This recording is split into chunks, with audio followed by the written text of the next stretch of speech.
பீர்க்கங்காய் கடையில் பண்ண போகிறேன். 400 கிராம் பீர்க்கங்காய் தோல் சீவி பொடியாக நறுக்கி வச்சுருக்கேன். ஒரு பெரிய தக்காளி பொடியாக நறுக்கி வச்சுருக்கேன். ஒரு பெரிய வெங்காயம் பொடியாக நறுக்கி வச்சுருக்கேன். பூண்டு பல் ஒரு 10 பல் பொடியாக நறுக்கி வச்சுருக்கேன். கொத்தமல்லி, காரத்துக்கு பச்சை மிளகாய் எவ்வளோ தேவைப்படுதோ அவ்வளோ போட்டுக்கலாம். நான் 3 மிளகாய் எடுத்து வச்சுருக்கேன். கருவேப்பிலை, 1 டம்ளர் அரிசி களைஞ்ச நீர். இது இல்லாட்டியும் பரவாயில்ல, சாதா தண்ணி விட்டுக்கலாம். உப்பு, மஞ்சள் பொடி, கடைசியாக கடுகும் ஜீரகமும் தாளிச்சு கொட்டணும். முதல்ல கழனி தண்ணியை சட்டியில் விடுறேன். அரிசி களைந்த நீர் 1 டம்ளர் விட்டாச்சு. அதில் பீர்க்கங்காய் போடலாம். பீர்க்கங்காயே கொஞ்சம் தண்ணி விடும், அதனால 1 டம்ளர் போதும்.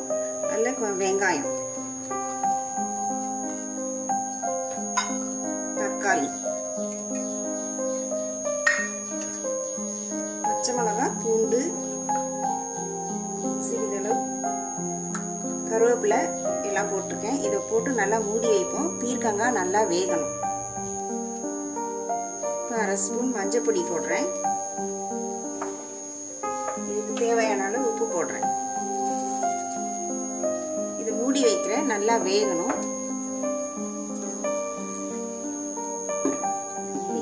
இது ஒரு 10 நிமிஷத்துல வெந்துடும். வெந்ததுக்கு அப்புறம் கடையலாம்.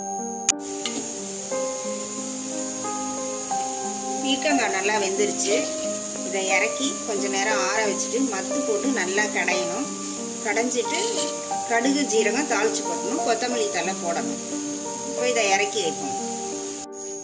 பீர்க்கங்காய் நல்லா ஆறிடுச்சு. இதை இப்போ நல்லா கடைஞ்சி வசிய கடையணும்.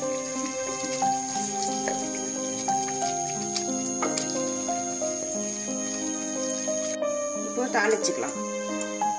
1 ஸ்பூன் எண்ணெய் விடுறேன்.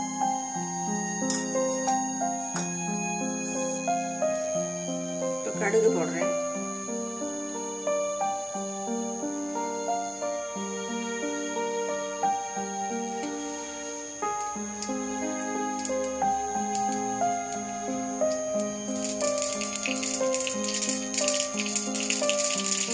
கடுகு வெடிச்சிருச்சு.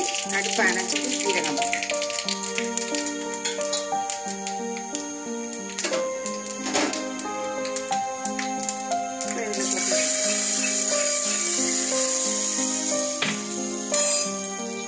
கொத்தமல்லி தழை போடுறேன்.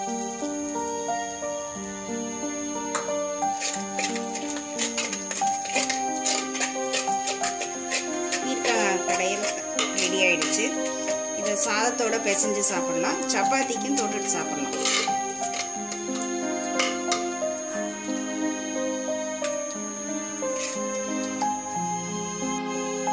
பீர்க்கங்காய் கடையில்